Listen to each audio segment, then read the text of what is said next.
नमस्कार दोस्तों, स्वागत है आपके अपने चैनल आईएएस एनालिसिस में। मध्यकालीन भारतीय इतिहास के अंतर्गत आज हम लोग बात करेंगे बख्तियार खिलजी के बारे में। और ये बख्तियार खिलजी और कोई नहीं है बल्कि मोहम्मद गोरी का दास है। मोहम्मद गोरी के साथ ही आया हुआ है। और मोहम्मद गोरी जब पश्चिम के क्षेत्रों की तरफ जाता था तो अपने दासों को भारत के क्षेत्रों में बोलता था कि तुम अपना विजय अभियान जारी रखो, और अपने दासों को अलग अलग क्षेत्रों में लगा के रखा हुआ था। और उसी दरमियान आप देखेंगे कि बख्तियार खिलजी को परमिशन मिलता है कि तुम पूरब के क्षेत्रों की तरफ जाओ। और इसी समय यहाँ पे इसने जो कार्य किया, बोला जाता है कि मनुष्य को हमेशा उसके कर्मों से पहचाना जाता है, लेकिन इसके जो कर्म थे आजकल इतिहासकारों के द्वारा निर्विवाद रूप से इसकी आलोचना की जाती है। आज वर्तमान पीढ़ियाँ इसको कोसती रहती है कि काश से भारत नहीं आया होता। आखिर इसे क्या किया? तो इसने भारत के शिक्षा व्यवस्था को पूरी तरीके से ध्वस्त कर दिया। और इससे सिर्फ भारत को ही लॉस नहीं हुआ बल्कि पूरे विश्व को लॉस हुआ, क्योंकि इसने एक नहीं बल्कि तीन तीन विश्वविद्यालयों को जला दिया, जिसका नाम है नालंदा विश्वविद्यालय, उदंतपुरी, विक्रमशिला। ऐसे उस समय जो टॉप के जो यूनिवर्सिटी हुआ करते थे, पूरी तरीके से उसके पुस्तकालय में इसने आग लगा दिया। अब यहाँ से एक प्रश्न उठता है कि पुस्तकालयों को इसने टारगेट क्यों किया? इस सब का तो उद्देश्य था कि भारत में इस्लामीकरण को बढ़ावा देना है, धन लूट के जाना है, अस्थाई साम्राज्य का विकास करना है। तो आखिर उन यूनिवर्सिटी में क्या था? ना वहाँ पे धन दौलत था, न वहाँ पे साम्राज्य विस्तार हो सकता है। तो आखिर उसको आग क्यों लगाया? ऐसे तमाम सारे प्रश्नों की आज मैं जवाब देने की कोशिश करूँगा। और यहीं तक नहीं रुकेगा, आगे चल के वो बिहार विजय, बंगाल विजय, और लालच की भी तो हद होती है कि जब इसका लालच इतना बढ़ जाता है, ये दूसरे देशों में तिब्बत अभियान के लिए चला जाएगा। और फाइनली वही है, अति किसी का हमेशा अति ही होता है, और तिब्बत अभियान ही उसके मृत्यु का कारण बनेगा। चलिए पूरा हम लोग बात करते हैं आज की इस क्लास में। मेरे साथ बने रहिए। नए लोग हैं तो चैनल सब्सक्राइब कर लीजिए, और पीडीएफ पूरी टेलीग्राम में आपको मिल जाएगी। कोई भी क्यूरी है तो व्हाट्सएप कर सकते हैं। सबसे पहले जानिए बेसिक बातें इस बख्तियार खिलजी के बारे में। इसका जन्म हुआ था, देखिए वर्तमान में जो अफगानिस्तान का जो क्षेत्र है, दक्षिणी अफगानिस्तान का क्षेत्र है, वहीं पे तुर्क मूल की जो जनजाति होती थी जिसका नाम था खलज जनजाति। क्योंकि उस समय देखिए बहुत सारे तुर्क लोग अफगानिस्तान के क्षेत्रों में आके बसना शुरू हो गया था, और चूँकि मोहम्मद गोरी का दास भी था तो उन्हीं क्षेत्रों में इसका जन्म हुआ था। खलज जनजाति, इस खलज जनजाति का संबंध आज वर्तमान में वहाँ की एक बहुत बड़ी आबादी से जोड़ा जाता है जिसका नाम है पश्तून। ध्यान रखिएगा, पश्तून। डेली आप लोग, ठीक है, अगर न्यूज़पेपर वगैरह देखते होंगे तो नाम सुनते होंगे। गोरी के ये पूरी तरीके से दास था, 4 दासों में से एक ये भी था, ध्यान रखिएगा। और इसका भी आक्रमण का उद्देश्य था, चूंकि इसका आका ही गोरी था, जो उसका उद्देश्य होगा, ठीक है, वही इसका भी उद्देश्य होगा, जैसे कि अस्थाई साम्राज्य की स्थापना करना। चलो ठीक है, कोई दिक्कत नहीं है। दूसरा था इस्लामीकरण। इस्लामीकरण को लेकर मैंने कट्टरता शब्द लिखा है, क्योंकि इतने सारे मुस्लिम शासक आए, लेकिन इसने जो कट्टरतापन दिखाया, जो धर्मांतरण करवाया, इसका कोई विकल्प नहीं है। और साथ में धन दौलत लूटना, ये तो एक कॉमन चीज़ बन चुका था उस समय। अब आइए बारी बारी से हम लोग देखते हैं यहाँ पे कि आखिर बख्तियार खिलजी और नालंदा विश्वविद्यालय का संबंध क्या है। तो मैंने बताया था कि इसको गोरी ने पूरब की तरफ अभियान का परमिशन दिया हुआ था, और उसी दौरान ये आएगा उत्तर प्रदेश के क्षेत्रों की तरफ से, गंगा घाटी से एंट्री करेगा। और वहीं पे ध्यान रखिएगा जो बौद्ध द्वारा शासित कुछ क्षेत्र था, क्योंकि बहुत सारा जगह जगह बौद्धों का, ठीक है, मठ बनवाया गया था, बिहार बनवाया गया था, वहीं पे कुछ क्षेत्रों पर कब्जा कर लिया। और वो बीमार पड़ गया, शराब लग गया होगा, बीमार पड़ गया। और जब बीमार पड़ गया तो इसके साथ पूरा का पूरा देखिए हाकिमों का जत्था होता था, विद्वानों का भी जत्था होता था इस सब के साथ। तो अपने हाकिमों से इलाज करवाया, लेकिन ठीक नहीं हुआ। ऐसा लग रहा था कि मर ही जाएगा, बिल्कुल मरलासन स्टेज में आ गया था। आज इसको पढ़ाते वक्त मुझे यही लग रहा है कि काश उस समय मर ही जाता है। लेकिन देखिए यहाँ पे इसको सलाह दिया किसी ने, इसके लोगों ने, कि देखो बगल में ही नालंदा विश्वविद्यालय है, वहाँ पे आयुर्वेद डिपार्टमेंट है, और वहीं पे एक योग्य, ठीक है, शिक्षक के रूप में, प्रोफेसर के रूप में है, आचार्य राहुल शिलभद्र को दिखाए। ये तैयार नहीं हो रहा था। सोचिए, इसको लगा कि भाई जब हमारे हाकिमों के द्वारा ठीक नहीं हो रहा है तो उनके द्वारा, उस सब के द्वारा मैं कैसे ठीक हो जाऊंगा, क्योंकि अपने हाकिमों पर इसको ज़्यादा भरोसा था। ये हमेशा मानता था अपने आप को काबिल, अपने लोगों को काबिल। क्यों नहीं मानेगा? क्योंकि भाई ये भारत के लोगों को हराया जा रहा है, भारत के क्षेत्रों को जीते जा रहा है। एक गजब का उसमें जो कट्टरतापन की जो भावना था, अहम की भावना था, वो हमें दिखाई देता है। और इसी को यहाँ पे मैं अप्लाई कर रहा हूँ कि भारतीय वैद्य से ज़्यादा जो काबिल मान रहा था, अपने हकीमों को मान रहा था। अब देखिए यहाँ पे क्या हो रहा है। अब जब मरणासन स्टेज में आ गया, मरता क्या ना करता। जब सिचुएशन खराब होता है तो कहावत है ना कि गधा को भी घोड़ा कहना पड़ता है। बुलाया गया आचार्य राहुल श्री भरद्र को, यहाँ पे बुलाया गया कि चलिए चल के उसका इलाज कीजिए। वो आए, आते ही देखिए कितना एक कट्टर व्यक्ति है। खिलजी ने बोल दिया कि खबरदार, किसी भी प्रकार का मुझे दवा नहीं खिलाना है, बिना दवा खिलाने ठीक करना है तुमको, वरना सोच लो तुम्हारी खैर नहीं है। उसको लग रहा होगा क्या पता दवा खिला देगा, जहर, दवा के बदले जहर खिला देगा, हम मर जाएंगे।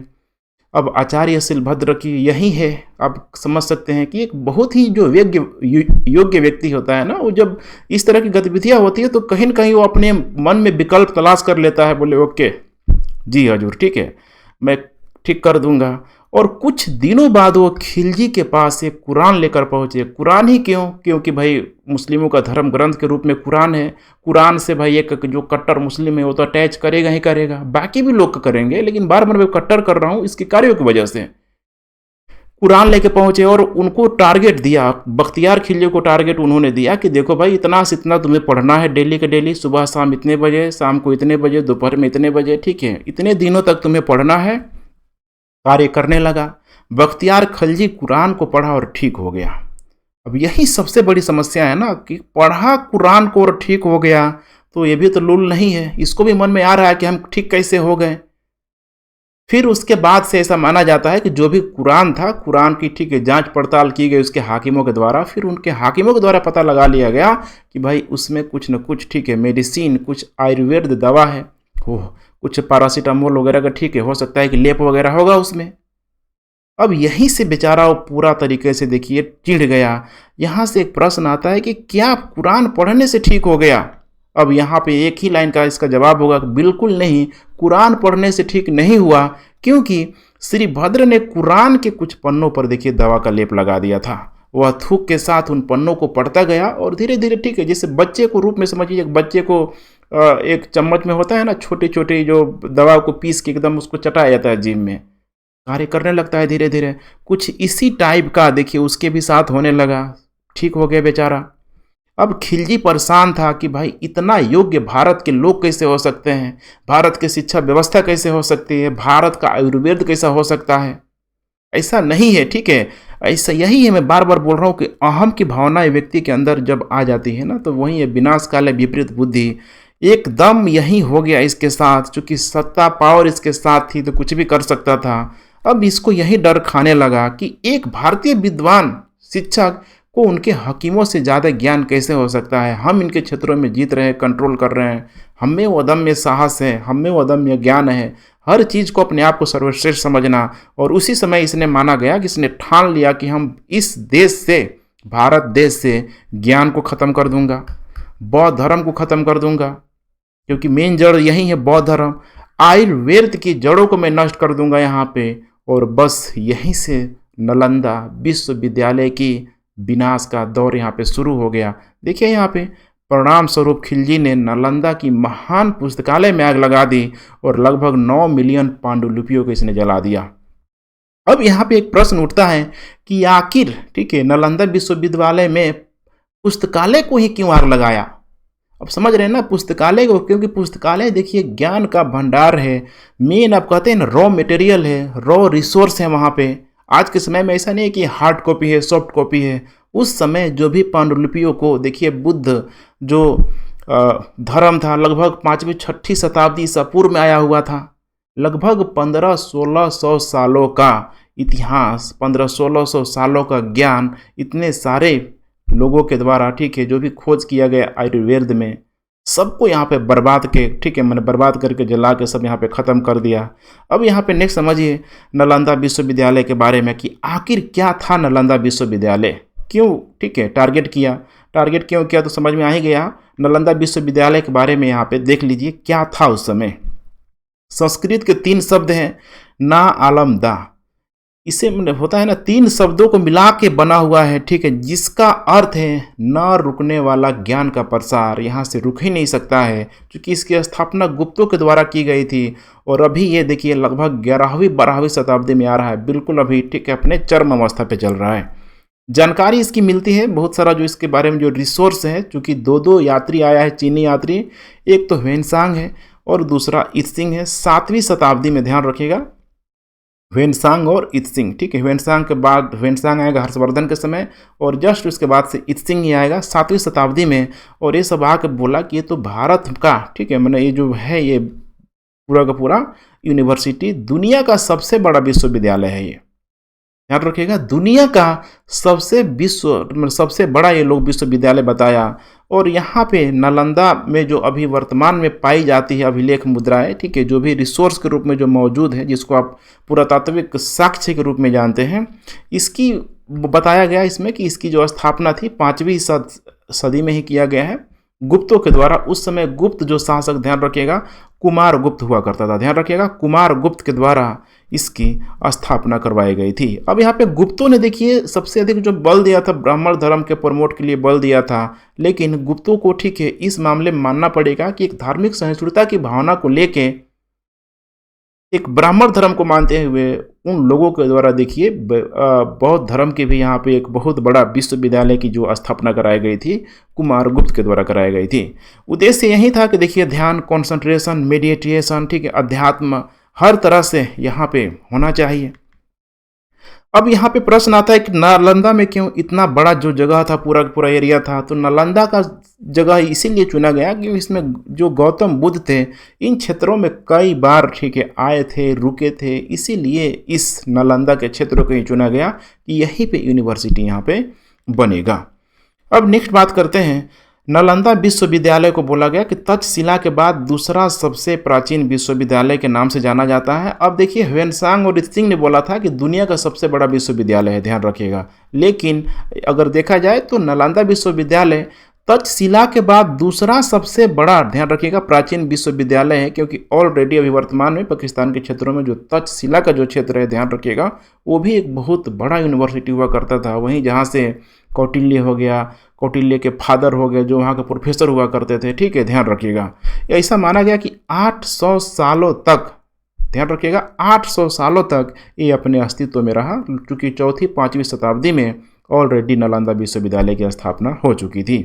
चयन इसका होता था, देखिए कितना ट्रांसपेरेंट तरीके से मेरिट के आधार पे होता था, निःशुल्क शिक्षा, रहन खाना सब वहाँ पे होता था, ठीक है। शासक का प्रसार होता था, जो भी शासक आता था कुछ गांव को दान में दे देता था, यानी कुछ गांव की जो रेवेन्यू होती थी ना, जो भी रेवेन्यू जो होता था, टैक्स वगैरह होता था, भाई होता था कि नहीं इतने गाँव का, 100 गाँव का, 200 गाँव का पूरा पूरा जो टैक्स है इस यूनिवर्सिटी को देना है, नालंदा विश्वविद्यालय को देना है।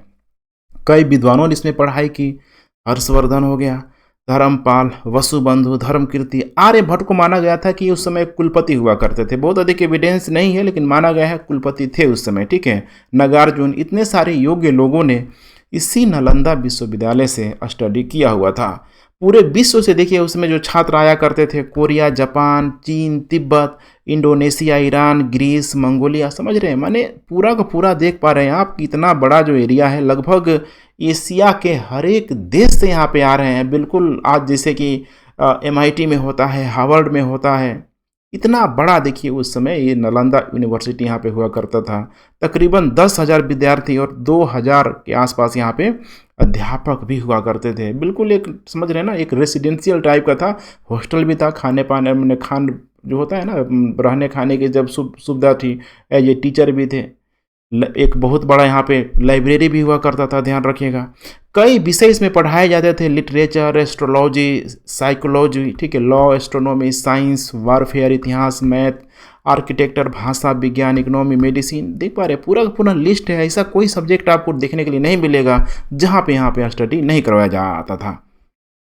सबसे इम्पोर्टेंट, बिल्कुल ही एक डेमोक्रेटिक प्रक्रिया थी, एक लोकतांत्रिक प्रक्रिया थी यहाँ पे, क्योंकि छात्र और अध्यापक आपस में किसी भी चीज़ का डिसीजन लेने के लिए, ठीक है, आपस में एक डिबेट करते थे, छात्र भी अपनी राय रखते थे, देते थे, उसके बाद से सर्वसम्मति से यहाँ पे कोई निर्णय लिया जाता था। अब यहाँ पे नालंदा विश्वविद्यालय की लाइब्रेरी जो उसकी जान थी, किसी भी आप समझिए किसी भी, ठीक है, कॉलेज का, यूनिवर्सिटी का, स्कूल का सबसे इम्पोर्टेंट देखिए लाइब्रेरी ही होता है। कुछ इस टाइप का था। इसमें 9 मंजिल था। इसे धर्मगुंज नाम की लाइब्रेरी बोला जाता है, ध्यान रखिएगा। मैंने इसमें धर्मगुंज नाम की लाइब्रेरी भी हुआ करती थी, या फिर इसी को माना गया धर्मगुंज, ध्यान रखिएगा। 3 भाग थे इसके। 3 भाग कौन कौन थे? तो एक रत्नरंजक, दूसरा है रत्नोदय, और तीसरा भाग है यहाँ पे रत्न सागर। ये कभी कभी प्रीलिम्स वगैरह एग्जाम में पूछा जाता है। इन तीनों को याद रखिएगा। और इसके पुस्तकालय का जो नाम था, ध्यान रखिएगा, धर्मगुंज। तकरीबन देखिए 90 लाख पांडुलिपियाँ और हजारों किताबें रखी गई थी इसमें, बिल्कुल सहेज के, जैसे वर्तमान में जो बड़ी बड़ी लाइब्रेरी होती है, सेंट्रल लाइब्रेरी टाइप का, उसी टाइप का उस समय था ये। नालंदा विश्वविद्यालय का पतन। अब ऐसा नहीं है कि पहली बार बख्तियार खिलजी आया और आग लगा दिया, ख़त्म हो गया। इसके पहले भी देखा जाए तो 3 ध्यान रखिएगा, 2 आक्रमण हो चुका था। एक हुआ है लास्ट में बख्तियार खिलजी के समय, जो पूरी तरीके से नेस्ता नाबूद हो गया। अभिलेख में यहाँ पे बताया गया है, दिखाया गया है कि 3 बार ये नष्ट हो चुका है। 2 बार तो इसको पुनर्निर्मित कर लिया गया है, जैसे कि सोमनाथ मंदिर में कितना बार अटैक हुआ है, लेकिन बार बार ठीक है पुनर्निर्मित कर लिया गया। वो मंदिर था तो भाई उसमें तो रिसोर्स लगना था, हो गया। लेकिन यहाँ पे तो ज्ञान का भंडार था ना, रॉ मटेरियल ही खत्म कर दिएगा पूरी तरीके से। पहला देखिए हूण शासक मिहुर कुल के समय हुआ था, ठीक है। हूण शासक मिहुर कुल को यहाँ पे माना गया है स्कंद गुप्त के समय, चूंकि गुप्तों के समय, ठीक है, धीरे धीरे हूणों का आक्रमण शुरू हो गया। गुप्तों के पतन का एक बहुत बड़ा कारण हूणों को ही माना जाता है कि अयोग्य उत्तराधिकारियों की वजह से गुप्त लोगों का पतन हो गया और हूणों ने उनके क्षेत्रों पर कंट्रोल कर लिया। तो यही था, ध्यान रखिएगा, मिहिर कुल स्कंद गुप्त के समय। लेकिन स्कंद गुप्त के उत्तराधिकारियों ने पुस्तकालय की मरम्मत किया और बड़ी इमारत के साथ सुधार किया, तो कुल मिला के पूरी डैमेज यहाँ पे भरपाई हो गई। दूसरा हुआ गोदास, ठीक है। अब गोदास को लेके, ठीक है, गौड़ शासक से संबंधित कोई शासक किसको माना जाता है? गोदास। वही गौड़ शासक जो शशांक था, जिसने, ठीक है, बोधि वृक्ष को कटवा दिया था, बहुत अधिक भिक्षुओं को काट के मार डाला था, वही शशांक, ध्यान रखिएगा, बंगाल के क्षेत्रों की तरफ। तो गोदास, ध्यान रखिएगा। 7वीं शताब्दी में जब इसने डैमेज किया था इसके द्वारा, तो हर्षवर्धन ने इस विश्वविद्यालय की मरम्मत करवाई थी, जो उस समय उत्तर भारत में राजनीतिक एकता को एक रूपता देने वाला और कोई नहीं था, बल्कि यही हर्षवर्धन था। अब देखिए यहाँ पे तीसरा जो आक्रमण हो रहा है, तुर्क सेनापति बख्तियार खिलजी के नेतृत्व में सबसे बड़ा विनाशकारी हमला इसको बोला गया। क्यों? क्योंकि 1193 में प्राचीन विश्वविद्यालय नालंदा को इसने नष्ट कर दिया। धार्मिक ग्रंथों के जलने के कारण मैंने पूरा लाइब्रेरी में ही आग लगा दिया। सोचिए, न रहेगा बांस न बजेगी बांसुरी, लाइब्रेरी में ही आग लगा दिया। और माना गया, देख पा रहे ना, कि धार्मिक ग्रंथों के जलने के कारण भारत में एक बड़े धर्म के रूप में जो उभर रहा था उस समय, बौद्ध धर्म को सैकड़ों वर्षों तक झटका लगा, और तब से लेकर अब तक यह पूर्ण रूप से घटनाओं से नहीं उभर सका है। इसीलिए होता है ना कि भारत के लोग शायद बौद्ध धर्म को समझ ही नहीं पाए। समस्या है ना, चूंकि यहाँ पे दूसरा कॉम्पिटिटर एक तरीके से ब्राह्मण धर्म भी मौजूद था। तो यहाँ पे अब देखिए, खैर नुकसान तो सबका हुआ है। यहाँ पे इतना बड़ा आग लगा दिया लाइब्रेरी में, 3 महीनों तक माना गया कि 3 महीनों तक, ठीक है, उस लाइब्रेरी में आग जलती रही। नष्ट क्यों किया गया? अब यहाँ पे बहुत ही, अब तो समझ ही गए होंगे नष्ट क्यों किया गया। फारसी इतिहासकार, ठीक है, जो मिनहाजुद्दीन जो सीरीज है, सॉरी, ठीक है, इसको सिराज बोलते हैं, ठीक है, मिनहाजुद्दीन जो सिराज है, इसने अपने बुक तबाकत नासरी में, वही तबाकत नासरी जिसका बार बार जिक्र मिलेगा कि आगे चल के दिल्ली सल्तनत के बारे में जो पूरा बहुत अच्छे तरीके से बताया गया है, इसमें इसने अपनी बुक में लिखा हुआ कि खिलजी और उसकी तुर्की सेना ने हजारों भिक्षुओं और विद्वानों को जलाकर मार दिया, क्योंकि वह नहीं चाहता था कि बौद्ध धर्म का विस्तार हो। वह इस्लाम धर्म का प्रचार प्रसार करना चाहता था, और उसने नालंदा की लाइब्रेरी में आग लगवा दी, सारी पांडुलिपियों को जला दिया, और 3 महीनों तक आग यहाँ पे जलती रही। ये मैं नहीं बोल रहा हूँ, बल्कि ये इसकी जो बुक है, ध्यान रखिएगा, तबाकत नासरी में इस चीज़ का बाकायदे मेंशन भी किया गया है। अब देखिए, इसके अवशेष है जो जल गए, वो लगभग 1.5 लाख वर्ग फीट में मिले हुए थे, ध्यान रखिएगा, ठीक है, जो होता है ना पुरातात्विक जो स्रोत लोग हैं, जो साक्ष्य जो इकट्ठा करते हैं, उनके द्वारा मैं यहाँ पे बात करने की कोशिश कर रहा हूँ। ऐसा माना जाता है कि ये इस विश्वविद्यालय का सिर्फ 10% ही हिस्सा था। अदरवाइज सोच सकते हैं आप 10% मतलब समझ रहे हैं, उसका 10वां भाग था ये जो मिला हुआ, उन लोगों को जला हुआ अवशेष मिला था। निष्कर्ष यही है कि भारत ही नहीं पूरे विश्व का इससे नुकसान हुआ। चूँकि कोई भी चीज़ अगर साइंस का डेवलपमेंट होता है तो सिर्फ और सिर्फ ठीक है एक व्यक्ति उसका फ़ायदा नहीं उठाता है, बल्कि पूरा विश्व उठाता है। आज देखिए 2G 3G 4G 5G जितना भी टेक्नोलॉजी के क्षेत्र में अगर विकास हो रहा है, ठीक है, जिसने उसका रिसर्च किया है उसको बेनिफिट होगा, लेकिन बाकियों को तो उसका लाभ मिल रहा है। तो इस चीज़ को यहाँ पे हम डिनाई नहीं कर सकते हैं कि भारत ही नहीं बल्कि पूरे विश्व का नुकसान हुआ। हजारों वर्षों का ज्ञान समाप्त हो गया। लगभग देखिए पूरा पूरा उसमें बौद्ध धर्म से संबंधित लोग ही थे। कितने सारे ठीक है पीढ़ियों का ज्ञान था उसमें, कितना मेहनत लगा हुआ था। पल भर में एक माचिस की तिल्ली ने उसको हमेशा के लिए ख़त्म कर दिया। भारत शिक्षा के क्षेत्र में पिछड़ गया और इसमें अच्छा खासा सोचिए वर्तमान में अगर बिहार में अगर होता तो बिहार की समृद्धि और कहाँ बढ़ के गई होती। लेकिन किस्मत को कोई ठीक है कुछ और ही मंजूर था।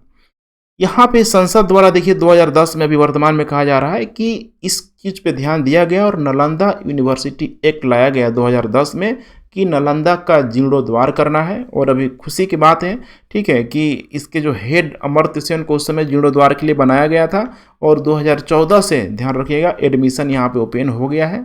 अब लेकिन वही है कि वो ग्लोरी समझ रहे हैं ना, वो चमक पाने के लिए अभी नालंदा को बहुत अधिक ठीक है कांटों पे चलना होगा, जो कि अभी इतनी जल्दी सिर्फ ठीक है नाम रखने से तो नहीं आ जाएगा, बहुत एफर्ट लगाना पड़ेगा। अब आइए नेक्स्ट यहाँ पर हम लोग बात करते हैं उदंतपुर। अब यहीं से माना जाता है देखिए कि नालंदा में भी था बगल में। अब उसने पूरा प्रण कर लिया था बख्तियार खिलजी ने कि जितना भी यहाँ का यूनिवर्सिटी है बड़ा बड़ा उसको मैं टारगेट बनाऊंगा, ख़त्म कर दूंगा, ना बौद्ध धर्म को फैलने दूंगा, ना इनके शिक्षाओं को मैं फैलने दूंगा, ना औषधि विज्ञान को फैलने दूंगा। तो जब इस तरह का कोई प्रण कर ही लिया है तलवार के दम पे, और उस समय बिल्कुल ही मैंने समझ सकते हैं ना कि साम दंड भेद सब लगा रहा है, वो वही एकदम सर्वे सर्वा बन के बैठा हुआ है, तो वो कुछ भी कर सकता है। और यही है उदंतपुरी ध्यान रखिएगा वर्तमान में ठीक है बिहार शरीफ में ही है ये, नालंदा में। अब अवशेष ही मिलेगा, देख पा रहे हैं यहाँ पे वर्तमान बिहार शरीफ ये भी बौद्ध शिक्षा का केंद्र हुआ करता था।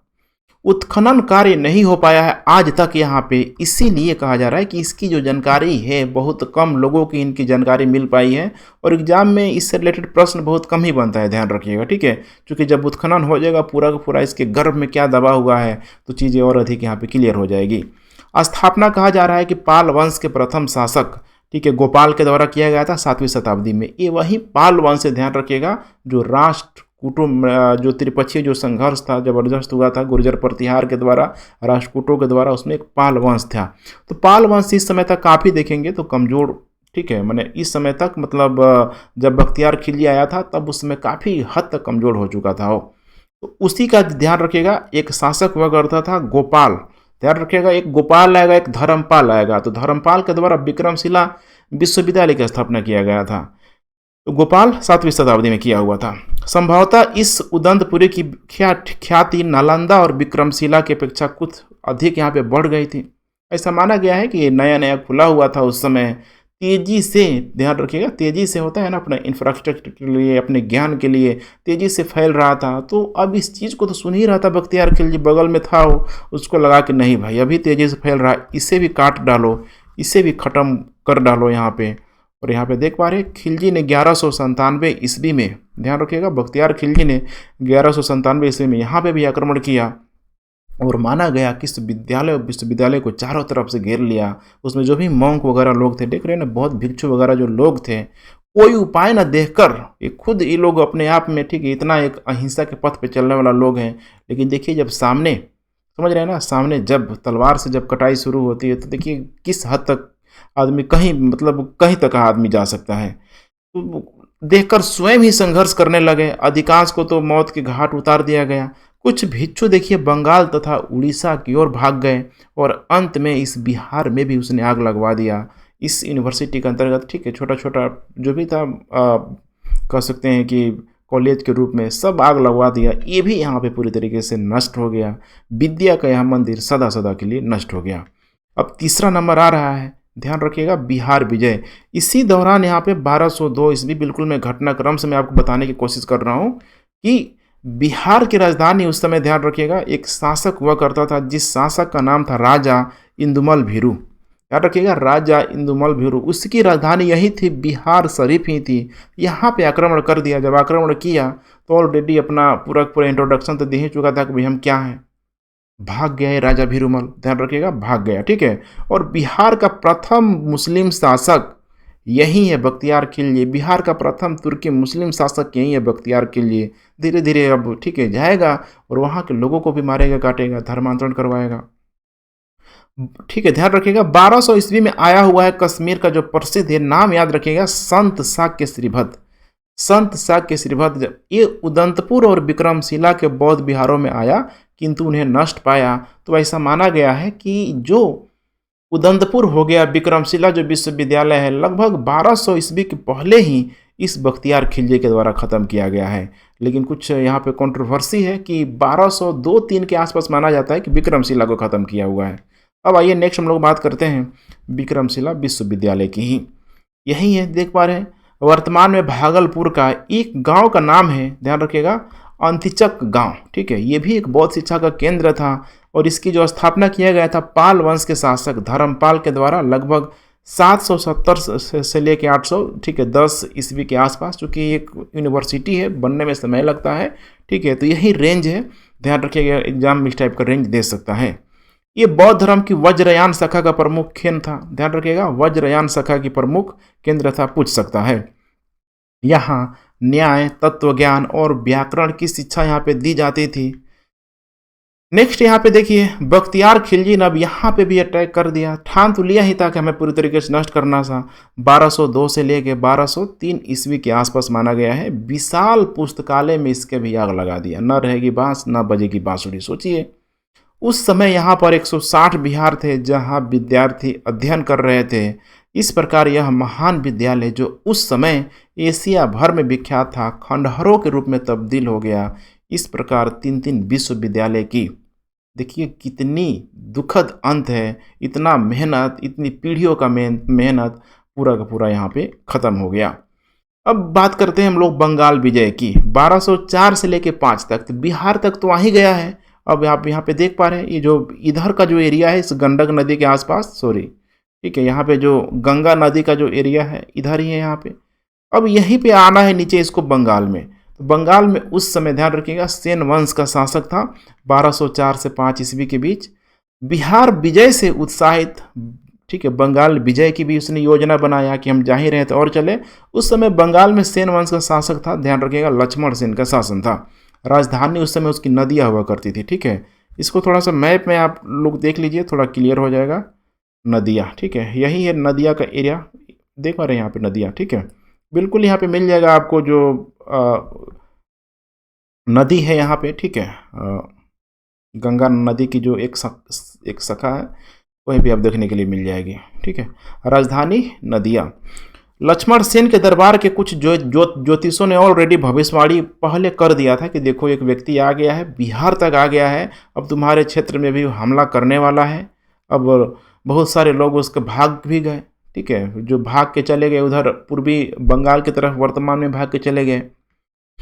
भावी विपत्ति को दूर करने हेतु माना गया कि इसने एक यज्ञ किया। इस यज्ञ को भी पूछा जा सकता है इंद्री महाशक्ति। उस समय चूंकि यही है ना, भारतीय लोगों की, समझ रहे हैं ना, मतलब धार्मिक भावना को लेकर गजब का ट्रस्ट होता था। तो एक यज्ञ किया कि इंद्री महाशक्ति, जिससे कि ये बड़ा विपत्ति टल जाए। लेकिन भाई वो तो आ रहा है पूरा सब चीज़ नेस्ता नाबूद करते हुए, ध्यान रखिएगा। अब यहीं से शुरू हो जाता है 1204-5 ईस्वी के आसपास में खिलजी ने बंगाल पर आक्रमण कर दिया और बंगाल पर कब्जा कर लिया। माना गया कि ये तो देखिए लोग सब जाता था, घोड़ा वगैरह, लगभग 10,000 घुड़सवार सेना था इसके, ठीक है, और शहरों में जाके, गांव में जाके पूरा सब लूट पार एकदम मचा देता था। सब लोग, समझ ही में नहीं आता था किसी को क्या हो रहा है। जब तक समझ में आया तब तक तो ख़त्म कर चुका होता था। तो बंगाल पर कब्जा कर लिया। लक्ष्मण सेन वहीं से पूर्वी बंगाल की तरफ भाग गया और अपने साम्राज्य के शेष भागों पर कुछ वर्षों तक सुनार गांव से शासन यहाँ पे करता रहा। लेकिन कब तक? आगे चल के पूरा पूरा क्षेत्र इसी के अंडर कंट्रोल में हो जाएगा। और खिलजी चूंकि अब पूरा पूरा नदियाँ देखिए इधर बिहार तक पूरा पूरा इसका कंट्रोल हो गया, तो नदियाँ देखिए बिल्कुल ठीक है, जो बंगाल का एरिया है वो दक्षिण में आपको देखने के लिए मिलेगा। अब दक्षिण में जब देखने के लिए मिलेगा तो वहाँ से अस्थायी रूप से शासन करना उसके लिए आसान नहीं है, इसीलिए वो ध्यान रखिएगा लखनौती को आगे चल के ठीक है उत्तरी बंगाल की राजधानी यहाँ पे लखनौती को बनाएगा, और लखनौती बिल्कुल आपको ऊपर देखने के लिए आपको मिल जाएगी। ठीक है, बिहार का जो सॉरी ये जो मैप है बंगाल का, यहाँ पे अगर नदियाँ है तो ऊपर यहाँ पे उत्तरी बंगाल में आपको लखनौती देखने के लिए मिलेगी। अब यहाँ पे देख पा रहे हैं खिलजी ने उत्तरी बंगाल के अधिकृत प्रदेशों में सांस्कृतिक और सैनिक दृष्टि से अपनी सुदृढ़ करना यहाँ पे शुरू कर दिया। अब कल्चरल एक्टिविटी को प्रमोट कर रहा है, आर्मी के माध्यम से करने का प्रयास कर रहा है ऑलरेडी, समझ रहे हैं। तो अब वहाँ पे जो भी पुरानी जो संस्कृति थी सिर्फ और सिर्फ नालंदा, विक्रमशिला और दंतशिला को नहीं, यहाँ पे मैंने उदंतपुरी को ही नहीं, बल्कि जो भी पुरानी जो बंगाल के क्षेत्रों में, बिहार के क्षेत्रों में जो भी मंदिर थे, पुराने जो महल थे, उसको तोड़ तोड़ के उन सारे जगहों को यहाँ पे देख पा रहे हैं। ठीक है, मंदिर की जगह तोड़ के मस्जिद बनाया गया, मदरसे बनाया गया, खानकाह होता था। ठीक है, उनको ठहरने का जगह था, पानी वानी पिलाया जाता है, खानकाहों का भी यहाँ पे निर्माण कराया गया। मदरसे तो समझ ही रहे हैं ना, मतलब वहाँ का जो धार्मिक शिक्षाओं को दिया जाता है। अभी वर्तमान में हमें ठीक है जो छोटा छोटा मस्जिद है उसके किनारे आपको देखने के लिए मिल जाएगा, मदरसों की स्थापना करवाई जाती है, प्राइमरी शिक्षा यहाँ पे दी जाती है। इसके अलावा कहा रहा है कि लखनऊ वीरभूमि जिले में एक नगर भी बनवाया, देवकोट में सैनिक चौकी की स्थापना की गई और मोइदुन के नाम से खुतबा भी पढ़वाया। तो ध्यान रखिएगा किसके नाम से, मोइदुन के नाम से खुतबा भी पढ़वाया, और अपने नाम के इसने यहीं पे सिक्का भी डलवाया। ये सब प्रीलिम्स के लिए इंपॉर्टेंट है, पूछ सकता है। अब बात करते हैं तिब्बत अभियान। लालच की ठीक है हद नहीं होती है। अब तिब्बत वर्तमान में देख पा रहे हैं काफ़ी बड़ा एरिया हुआ करता था, चीन ने ठीक है ऑक्युपाई करके उसको छोटा बना दिया है, ध्यान रखिएगा। बिहार और बंगाल का विजय के पश्चात इसको लगा कि भाई अब तिब्बत में हम जा सकते हैं, बगल में जा सकते हैं। इसी दरमियान उसने जासूस में माने उसको जो भी जासूस थे आसपास के क्षेत्रों को देखना शुरू किया कि कहाँ कहाँ पे कौन कौन सा क्षेत्र है, कौन कौन सा शासक है, उसको जाके हम लोग जीत सकते हैं कि नहीं जीत सकते हैं। तिब्बत, असम और उत्तर पूर्व का पूरा उसको इन्फॉर्मेशन मिल गया। असम में उस समय कामरूप का शासन हुआ करता था, ध्यान रखिएगा। तो तिब्बत में उसने अभियान चलाने का प्रयास किया कि तिब्बत में हमें चलना है, और 1205 में ही देखिए तिब्बत अभियान के लिए निकल पड़ा। और ध्यान रखना है आपको कि तिब्बत और लखनौती के मध्य ये है यहाँ पे तिब्बत, ठीक है, ये वाला इलाका आप देख पा रहे हैं, ये वाला मान लीजिए अगर तिब्बत है यहाँ पे, तो ये जो वेस्ट बंगाल का जो इलाका है देख रहे हैं ना वर्तमान में, ये जो है यहीं पे था लखनौती। इसी के बीच में एक जनजातीय लोग सब निवास करता था। ठीक है, उन जनजातियों को 3 प्रकार का नाम दिया गया है, जिसमें कुंच है, मेज है और तिहारू जनजाति है। अब ये जब तिब्बत के अभियान के लिए गया तो इसको तो कुछ पता नहीं था, ये सब तो आया हुआ था पूरा का पूरा, ठीक है, और पश्चिम एशिया से कैसे सबको पता रहेगा, मध्य एशिया से सब आया हुआ है, पता तो नहीं रहेगा कि वहाँ पे जा रहे हैं एक अनोन स्थान पे। तो ये जो जनजाति लोग थे इनका जो कलर वगैरह होता था माना गया था कि बिल्कुल उनके कलरों से मैच करता था, एक सिर्फ लैंग्वेज मैच नहीं करता था। तो जनजाति सब अपने आप को इस सबके नज़दीक समझता था, और ये इसी में से ठीक है यही जो जनजातियों में का जो एक हेड था उसको लगा कि भाई हमें इनकी सहायता करना चाहिए, सोचिए, और उसको ले गया कहाँ, तिब्बत ले गया, तीस्ता नदी पार करा के तिब्बत ले गया।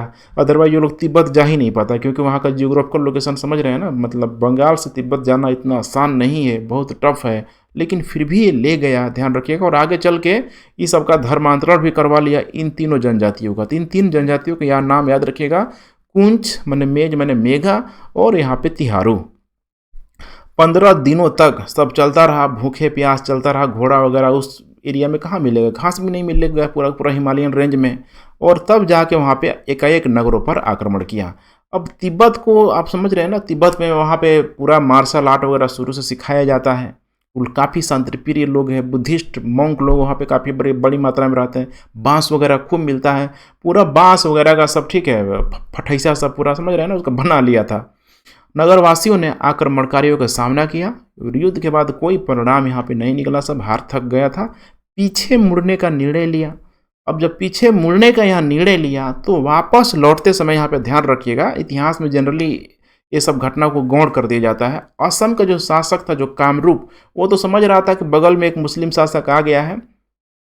जैसे ही इसको पता चला कि आ रहा है, तो तीस्ता नदी में जो उस समय, ठीक है, जो लकड़ी का पुल जो बना हुआ था, उस पुल को इसने तोड़ दिया। पुल को जब तोड़ दिया तो भाई उसके लोग आए, ध्यान रखिएगा, उसके जब लोग आए उधर ही सब घेरा गया। और उधर घेरा आया तो उधर में कुछ जो हिंदू लोग थे बोल दिया कि घेर लेना है। अब सब लगा घेरने, घेर नहीं, सब आओ न देखा न ताओ देखा, तीस्ता नदी में कूदने लगा। बड़ी मुश्किल से माना गया कि जान बचा के भागा था। और इस खिलजी को जैसी करनी वैसी भरनी, भारी क्षति उठानी पड़ी। उसी समय, ठीक है, आगे चल के देखिए कुछ ही दिनों बाद बीमार पड़ गया। कितना दिनों तक भूखे प्यासे उस तरह से रहा हुआ था। 1206 ईस्वी में, ध्यान रखिएगा, 1206 ईस्वी में उसके एक सरदार अली मर्दन खिलजी ने उसकी हत्या कर दी। ये था खिलजी की पूरी कहानी, ख़त्म हो गया। लेकिन अब लिंक कराने के लिए यहाँ पे मैं बता दे रहा हूँ कि कब्र है इसका, देखिए बिहार का, ठीक है, जो शरीफ, सॉरी, बिहार में जो, ठीक है, बिहार शरीफ है, उसी में एक जगह है इमादपुर, ध्यान रखिएगा, इमादपुर, ठीक है, इसी का यहाँ पे 100 है। और आगे चल के शेर शाह भी आएगा, जो, ठीक है, मुगलों को टक्कर देते हुए नजर आएगा, तो उसका भी पता है आपको कि सासाराम में उसका कब्र है। तो कुछ गिने चुने मुस्लिमों का जो 100 है, ठीक है, बीपीएससी पूछ सकता है, बिहार वगैरह में पूछा जा सकता है। अब यहाँ पे इसको लिंक कराने के लिए थोड़ा सा मैं आपको यहाँ बता दे रहा हूँ कि अब देखिए ये सब गोरी का दास था, ऐबक, यलदौज, ठीक है, कुबाचा, और यहाँ पे बख्तियार खिलजी। आपको पता है कि चंदावर का युद्ध 1194 में हुआ था। तो अब यहाँ से गोरी इस चंदावर के युद्ध को जीतने के बाद, ठीक है, जयचंद को हराने के बाद पश्चिम के क्षेत्रों की तरफ निकल गया, क्योंकि इधर ध्यान रखिएगा ख्वारिज्म का जो शासक था वो भी अपना साम्राज्य विस्तार कर रहा था। देख पा रहे हैं, यही है ख्वारिज्म एम्पायर यहाँ पे, ठीक है। ये भी चाह रहा था कि हम भी आए पूरब की तरफ अपना साम्राज्य विस्तार करें, तो वापस गया। और मध्य एशिया में जो उसकी मुख्य जो शत्रु था, ख्वारिज्म का जो शाह हुआ करता था, ध्यान रखिएगा, ख्वारिज्म का शासक शाह मोहम्मद गोरी के सरदार भारत में उसके राज्य विस्तार करने लगे। शुरू हो गया सब। देखिए बख्तियार खिलजी कैसे आ गया, बिहार जीतने, बंगाल जीतने चला गया, ठीक है, तिब्बत तक चला गया, 1206 में मरियो गया। और उधर कुतुबुद्दीन ऐबक भी देखेंगे तो चंदेल वगैरह क्षेत्रों को जीतने का प्रयास करता है। अब उस समय गौरी स्वयं ख्वारिज्म के शासक से संघर्षरत था।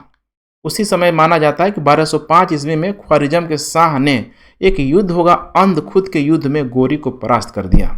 भाग की सब बड़ा डरपोक होता था, सब कायर मतलब कर सकते हैं, ठीक है। जैसे युद्ध में देखता था कि हम भाग रहे हैं, हमने हार रहे हैं, ये सब भाग जाता था। और देखिए पृथ्वीराज चौहान वगैरह 17 युद्धों में हरा के माना गया कि छोड़ देता था, एक युद्ध में जीता, गोरी मार दिया। यही है, ठीक है। तो समझना है आपको, भागकर गजनी यहाँ पे वापस चला गया। ख्वारिज्म के शाह ने इसको हराने के बाद अंध युद्ध के युद्ध में सिकंदर द्वितीय की उपाधि धारण किया। तो आप लुसेंट में रटते रहते हैं सिकंदर द्वितीय की उपाधि धारण किसने किया, थोड़ा कहानी समझ लेंगे ना तो आसान हो जाता है चीज़ों को लंबे समय तक गेन करने में। और उसी समय माना गया कि झूठे समाचार फैल गया था। गोरी की मृत्यु पिछले क्लास आप लोगों ने मेरा देखा होगा तो जरूर आप लोग लिंक कर पा रहे होंगे। झूठे समाचार से, ठीक है, माना गया गोरी की मृत्यु होगी। वहीं पंजाब में खोखर जनजाति के 2 सरदार निकलेगा सब और चाहेगा कि लाहौर की तरफ अपने क्षेत्रों को हम विस्तार कर लें। लेकिन तभी आएगा गोरी, बोलेगा हम जिंदा हैं अभी, और खोखर जातियों के खिलाफ अंतिम अभियान करेगा 1205 में। और 1206 में ऐसा माना गया गोरी की यहाँ पे मृत्यु हो गई। तो इतना आप लोग ध्यान रखिएगा। कुल मिला के यही मामला कंप्लीट हो गया। अब कल की क्लास शुरू होगी कुतुबुद्दीन ऐबक से, दिल्ली सल्तनत से शुरू हो जाएगी, ठीक है। और बिल्कुल लिंक है, देखिए कि क्लास करेंगे ना तो आपको इतना मज़ा आ जाएगा, हिस्ट्री से पूरी तरीके से प्यार हो जाएगा आपको। मेरे साथ बने रहिए डेली के daily. Thanks for watching. Video पसंद आ रहा है तो पता आपको क्या करना है। एंड जय हिंद।